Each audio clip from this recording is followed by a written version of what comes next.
All right, let's dive right in. Today, we're talking about one of the most powerful, fundamental skills anyone can have, storytelling. And no, this isn't just for novelists or screenwriters. I'm talking about a genuine superpower that you can use to connect, to influence, and to really make an impact. And it all starts with one single, simple rule. I mean, it really all boils down to this, doesn't it? It's this simple universal truth. You felt it.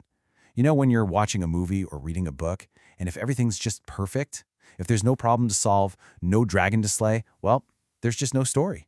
Conflict is the engine that makes the whole thing go. And that's the real question, right? Because getting a grip on this rule isn't just about writing the next bestseller. It's about how you frame a business pitch, how you motivate your team, or, even just how you tell a good joke. So how do we connect this ancient idea to our world today? Let's think of this explainer as your own call to adventure.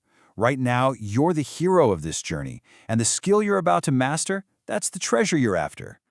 And this is absolutely key. It doesn't matter if you're a marketer trying to show why your product matters, a leader trying to paint a vision for your company, or a designer building a brand. Narrative is, without a doubt, your most powerful tool. It's the thing that takes cold, hard facts and data and makes them stick, makes them, well, human. Okay, so if every single story needs conflict to work, let's pop the hood and see what this engine is really made of. What is it that actually drives a story forward and keeps us hooked? First, we got to reframe how we think about conflict. It's not just about a fight scene or a big argument. A better way to think about it is as the story's heartbeat. It's the tension, the problem. It's that gap between what a character has and what they desperately want. Without that tension, the story just flatlines. It has no pulse. And this conflict can show up in a few key places. It can be mental. Think of a character just battling their own self-doubt. It can be physical, which is the obvious one, a hero fighting a literal monster. Or it can be spiritual, a character questioning everything they believe in. The truly great stories, they usually mix all three together. Okay, so we've got our engine fired up. But where are we actually going? Every great storyteller needs a map, right? A reliable structure that has guided audiences through tales for thousands of years. And here it is, the classic three-act structure. It's timeless for a reason. Act 1, the setup. That's your before picture. You meet the characters, see their world. Act 2, confrontation. That's the messy middle. This is where things get tough, the challenges escalate, and the stakes get higher and higher. It's the longest part of the journey. And finally, Act 3, the resolution. This is the big showdown and the after picture, where we see how the hero and their world has fundamentally changed. But look, a great map is pretty useless if you don't have a compelling hero walking the path. And to build that kind of character, we have to look inward. We need to understand their internal compass. Okay, this is so important.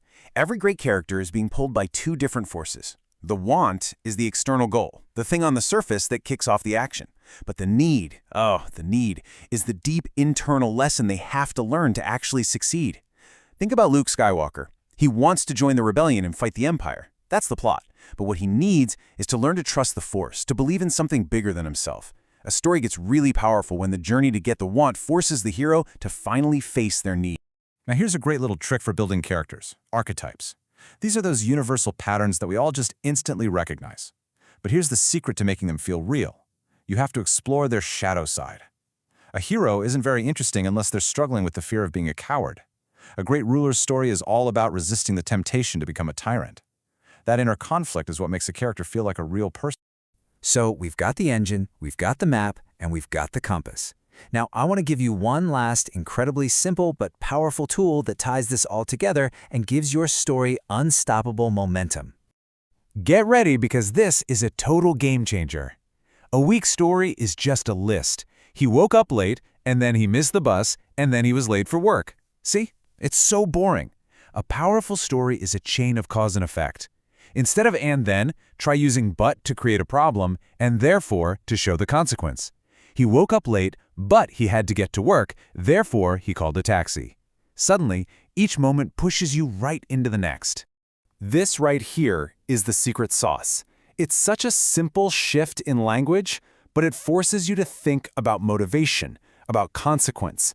It turns a flat, boring sequence of events into a compelling narrative that literally pulls your audience along, making them desperate to find out what happens next.